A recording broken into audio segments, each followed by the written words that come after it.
Trevor Production. Ponty Killer, Mega P, you are the lecture. Petsy, I know that you are feeling you, cause I miss you. Rotsaville, this tune is ready to play. And the hard knocks, you know it is, the good knocks, you know, huh? Ungatigane dzungu ndo muda akada ekuti ndiye ega anondipa mufaro kunyange ndirere ndinoita mararo muupenyu wangu wakaunza mufaro. Ungatigane dzungu ndo muda akada ekuti ndiye ega anondipa mufaro kunyange ndirere ndinoita mararo muupenyu wangu wakaunza mufaro. Ungatigane dzungu ndo muda akada ekuti ndiye ega anondipa mufaro kunyange ndirere ndinoita mararo muupenyu wangu wakaunza mufaro. Saka ndakakusarudza kuope, ini ndakakusarudza mupfungwa, ini ndakakusarudza muwana, pochu wakakusarudza mumoyo. Pochu ndakakusarudza kuope, ini ndakakusarudza mupfungwa, ini ndakakusarudza muwana, pochu wakakusarudza mumoyo.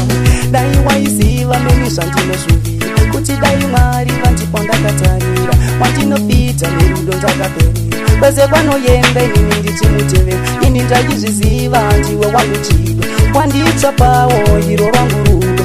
Ari mangwanani nindaimerera, kunge ndarohwa ndichandoche rudo. Mungativa nedzungu ndomuda akadaro, nekuti ndiye ega anondipa mufaro kunyange ndirere ndinoita mararo uupenyu wangu wakaunza mufaro. Mungativa nedzungu ndomuda akadaro, nekuti ndiye ega anondipa mufaro kunyange ndirere ndinoita mararo muupenyu wangu wakaunza mufaro. Mungativa nedzungu ndomuda akadaro, nekuti ndiye ega anondipa mufaro kunyange ndirere ndinoita mararo muupenyu wangu wakaunza mufaro. Saka ndakakusarudza kuope, ini ndakakusarudza mupfungwa, ende ndakakusarudza muhana, pochu wakakusarudza mumoyo.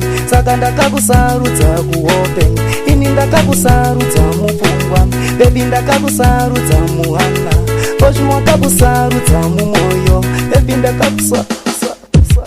Kana ukandibata mushe baby, ini ndinokurora chete baby. Dai wanga wandibata mushe baby, ini ndinokutora chete baby. Muromo waunoona iwoyu baby, ndiwo uchakukisa chete baby. Maoko waunoona iwaya baby, ndiwo achakubata chete baby. Makumbo waunoona iwaya baby, ndiwo achauyako chete baby. Mungativa nedzungu ndomuda akadaro, nekuti ndiye ega anondipa mufaro kunyange ndirere ndinoita mararo muupenyu wangu wakaunza mufaro. Mungativa nedzungu ndomuda akadaro, nekuti ndiye ega anondipa mufaro kunyange ndirere ndinoita mararo muupenyu wangu wakaunza mufaro.